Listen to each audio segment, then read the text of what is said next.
Talk about starting with a bang. First over, 2 wickets. Salute you, sir.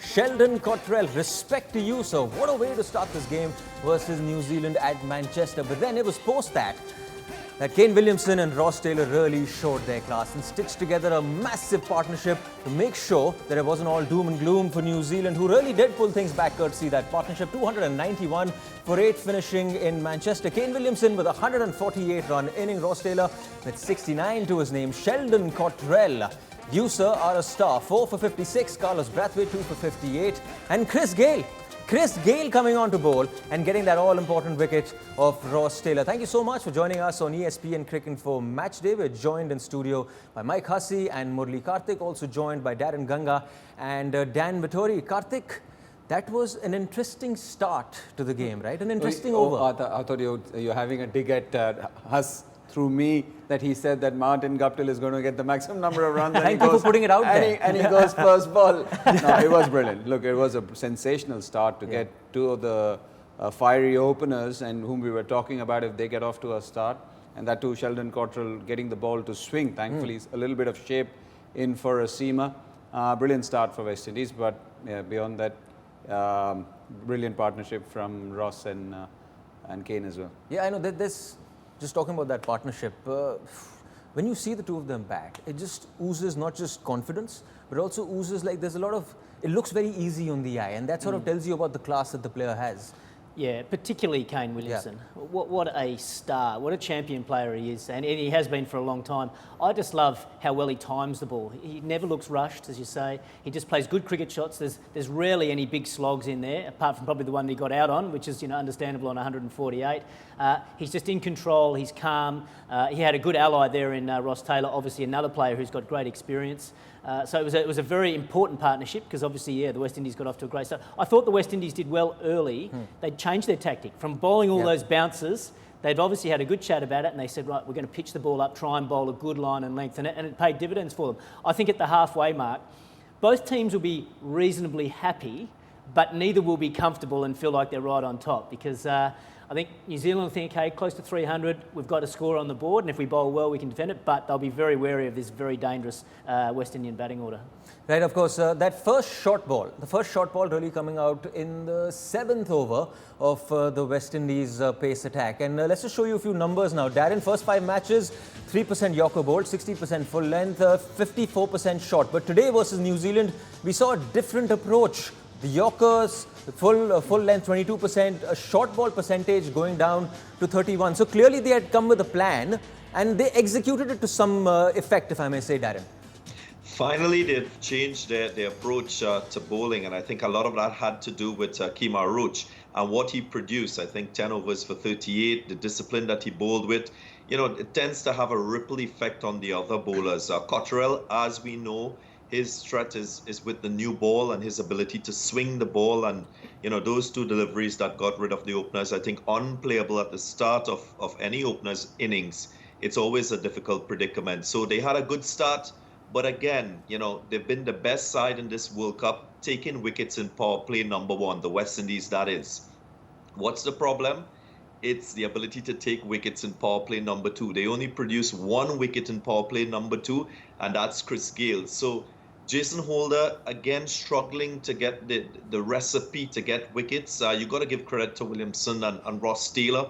The experience coming to the fore, something that the West Indies doesn't have in the middle order. There's been a school of thought in the Caribbean as well that Marlon Samuels, was bypassed for this World Cup after scoring the most runs in the qualifying tournament. And we know how good he's been for the West Indies playing in international cricket. So he might be missing that middle order. And we're seeing that injury to Evan Lewis kind of underscores why possibly a Darren Bravo should have been there for a Brathwaite. And maybe Jason Holder taking more responsibility and adapting to bowl in the death, because we've not seen Jason Holder bowl his full complement of 10 overs regularly. So those are things that they will reflect on in this innings. Now, Darren, of course, brought it up, so we'll show you a couple of numbers now. How West Indies have really been good in power play 1 in the World Cup. Most wickets in overs 1 to 10. West Indies right on top with 12 wickets to their name. We've still got Dan Vittori with us. Sir, Dan, I started the show by saluting Sheldon Cottrell, but it is 4 a.m. New Zealand time right now, sir. So I start by saluting to you as well, to staying up and joining us with your utmost commitment. 291 on the board. Are you happy with that? I think so. I mean, particularly after that start, I think whilst it's the first over and you think you can recover, it's two highly explosive batsmen who we talked about on a good wicket at Old Trafford, with the pace coming onto the ball, being big contributors, and I think that would have rattled the team a little bit anytime you lose a couple of wickets early on. But then it was business as usual with Williamson and Taylor. They've done this so many times for so long to put a partnership together. One of them always goes on to score 100, if not both, and they set a platform, and once they've done that, they can look to build and look to be more and more aggressive. So, look, you sort of run out of superlatives for these two and how well they've played, but they've done it again and set up a total which Huss rightly says is somewhere in between. Both teams will be sitting there going, I think we're happy with this, but I'm not sure. Let's just show you how good this partnership has been. Kane Williamson and Ross Taylor rescuing New Zealand on so many occasions. This will tell you just why. Minimum 50 innings. Taylor and Williamson, 65 innings, runs between them, 3,631. And average second best just to Kohli and Rohit at 58.56. Now, we're also joined by Alexis Nunes, who is in Manchester. Alexis, first and foremost, what was that first over like? The mood in the stadium in that first over? Well, let me tell you, obviously, as a West Indian fan, I mean, I don't think I could have asked for a better start. 2 golden ball ducks, and got to see the Sheldon Cottrell salute not once, but twice. The stadium went crazy. I think even the New Zealand fans had to stand up and applaud the West Indies in that one. I think they're evenly poised with as many New Zealand fans here as West Indians. But what has made the difference is that there are a lot of England cricket fans here that have come out in West Indies colours. And we're seeing a couple of Bob Marley hats going around, because I guess everybody does love Calypso cricket. And I've heard time and time again that the West Indies is everyone's second favourite team, if not their first. But then, of course, came that record partnership that we saw for New Zealand for the 3rd wicket in World Cups, and that sort of slowed the atmosphere down a little bit until the universe boss, Christopher Henry Gale. Who would have thought that he would come and make the difference and get that breakthrough that the West Indies needed? But I mean, on this pitch, we saw India make over 300 runs. We saw England make over 300 runs. So I think that the West Indies might breathe a little easier knowing that they were able to restrict New Zealand to under 300 runs. However, the big question mark that probably won't make them feel so comfortable is the 2 injuries that we saw. I was having a chat with our colleague Sid Munga, and he was saying that one of the most unenviable jobs at this World Cup is probably the West Indies physio. I mean, having to deal with Andre Russell alone, right, is enough. And then Chris Gayle, who does pick up niggles here and there. Yesterday in the press conference, Jason Holder says some of the players are carrying niggles here and there as well. We saw Evan Lewis, who went off and wasn't able to field again, and Fabian Allen had to come on. He's definitely wasn't able to take part after that, and word is he's going to bat at number 7. And then we saw Christopher Henry Gale, after taking that wicket, celebrating in the way that we expect him to celebrate and punching the air, and then he grabbed his shoulder, had to go off, probably had a little rub down, and then he came back on. But I mean, as Jason Holder says, Chris Gayle is someone that he trusts to know when he's in his nick, so he will let him come back on. The real concern, I guess, is who will Chris Gayle open with? And I believe Darren Ganga had said it's going to be Shai Hope, and I know that Evan Lewis is the preferred one. But I really like Chris Gayle and Shai Hope opening. And I know one of the criticisms that Shai Hope does actually get is the fact that he sometimes takes a little too long to get going and build his innings. But we've spoken to a couple of the West Indies legends like Mikey Holding and Sir Curtly Ambrose, and they said that that's almost a lost art these days in West Indies cricket, with the fact that everyone wants to be a T20 star and go after it. But I think that is the beauty of Shai Hope and the way in how he goes about his innings. He can be that anchor for Chris Gayle if Chris Gayle does indeed get going. He is due a big score, and I'm sure the crowd is hoping that this is the match. His high score so far has only been 50, and we know that that's not the universe boss way of going about things. So hopefully he is due a big score, and if Evan Lewis can't run in between the wickets and has to come down at 7, maybe he could channel a little Andre Russell and bat some big shots that we know he's definitely capable of doing for that one. But for now, I think Huss said it best. Both teams probably happy with how they went about things, but not 100% comfortable. And we know that the West Indies do love a chase, and I think they might just fancy their chances in this one. Alexis, thank you so much for that. Enjoy the West Indian chase. Now, guys, since she was talking about a player we all love, let me just ask you a question. Which is the West Indian with the maximum wickets versus New Zealand in ODI cricket? And so you can't answer because I Why already told can't you. I answer? Just I've already because I'm told you this intelligent? off air. So hang on, sorry, ask the West question Indian with the maximum wickets in ODI cricket versus New I'm Zealand. intelligent. against New Zealand. Yes, sir. Is he playing? He's taken a wicket today. You give 100 him. It's not Gale. It is. It is. It is Chris It Gale. is. It is. 22 wickets versus New Zealand. 21 was Courtney Walsh. Who would have seen that? Chris Wow. Gale. He must have played a lot of games. 2002. It's been on since 2002. But Huss, of course, talking about the West Indian bowling, Darren summed it up perfectly. Power play 1, a different side. Power play 2, something completely different. How much of that is in the way the captain uses his bowlers? And of course, allots the number of overs and going on. I think it's a big part, actually. And we've seen other captains in the competition use their key strike bowlers at various stages. We've seen Finch use Mitchell Starc through the middle overs. We've seen, probably Rashid Khan will get used at certain various stages as well. India, the way they use Bumrah, try and come back and get a wicket. Now, if you don't have that sort of quality bowler, then you have to try and mix and match it a little bit as well. It'd be nice if the West Indians could find themselves another mystery spinner like a Sunil Narayan or something like that to bowl in the middle overs to pick up a few wickets here or there. But yeah, I think the strategy of when you use your bowlers is very important. Sometimes it's tough though. If it's a good pitch and you get two quality players like Williamson and Taylor in, who are just playing good cricket shots and not taking too many risks, then it's hard to dislodge them as well. But Darren's right, it's been a continuous sort of problem for the West Indies, starting extremely well, getting a few early wickets, but then not being able to penetrate through the middle. So it's probably something they're going to have to look at a lot moving forward. Ashley Nurse was brought on in the 23rd over. First and foremost, his figures for today was 9 overs bowled, 55 runs conceded. So not a bad outing for him. And then he was used for 3 overs in the death as well. Would you have used him differently? Would you have brought him on earlier, given that Williamson... Yeah, exactly. I was thinking that possibly around the 15th, 16th over when I was watching the game, they could have brought him on for a few overs and seen what he could do. Because 23rd over, the batsman set. Look, they came in the very first over, or the second over, both of them were there.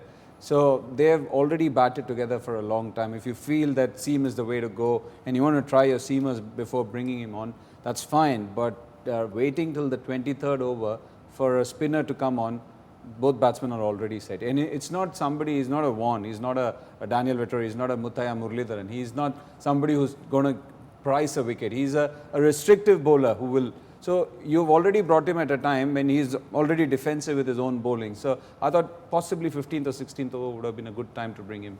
It's time for a small little break here on ESPN Cricket for Match Day. But on the other side of this break, we're going to be talking about that West Indian chase and also New Zealand's approach to defending that total with the ball. With Dan Vettori, Darren Ganga, Mike Hussey and Murli Karthik on the other side. We'll see you in just a bit.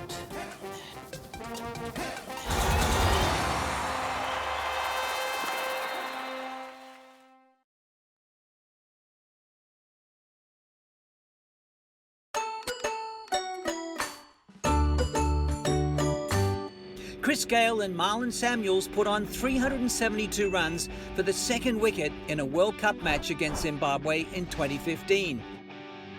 This is obviously the highest partnership for any wicket across World Cups. In fact, in 11 editions, only 9 teams have scored more than this single partnership. To be fair, this partnership did last almost an entire innings, with the West Indies losing their first wicket off the second ball and their second wicket off the final ball.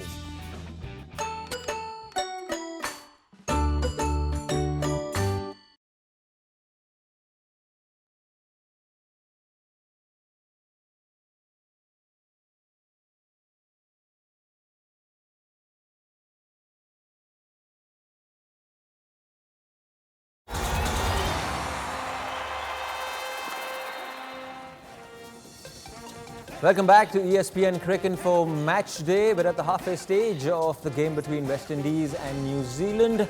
West Indies needing 292 runs to win after being put into bat first at Old Trafford. We're joined by Mike Hussey and Murli Karthik. Also joining us from West Indies and New Zealand respectively are Darren Ganga and Dan Vettori. Darren, how do you suppose they go about this chase, also knowing that your frontline opener will not be coming out to open now? I reckon it's going to be a lot on the opening pair. I spoke about the lack of productivity in the opening pairs used in this World Cup so far. Evan Lewis at times. Today it will be Shea Hope.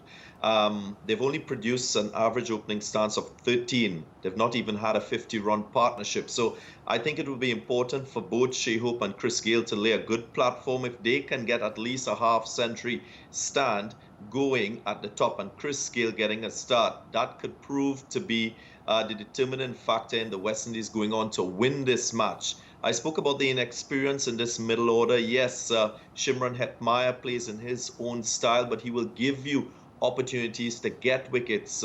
What we've seen from this New Zealand bowling attack, they're very disciplined. So if you don't exercise the right amount of patience, don't get yourself set, don't bat with your thinking cap on, you can easily find yourself back in the pavilion. So a lot more thought, a lot more application is required. I've heard Alexis Nunes talk about Evan Lewis batting at number 7.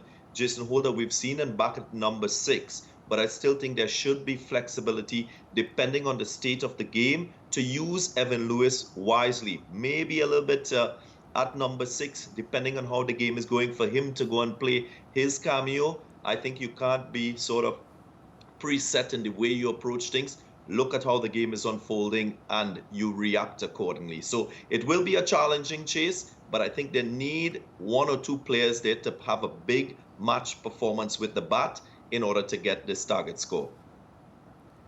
Dan, bad shoulder or not, we know that Chris Gayle will be coming out to bat in a bit from now. And of course, New Zealand has someone like Trent Boult, and we've seen in the past that Chris Gayle does not like it when early on the ball is moving around a lot. So you'd expect Boult to attack him from the very get-go.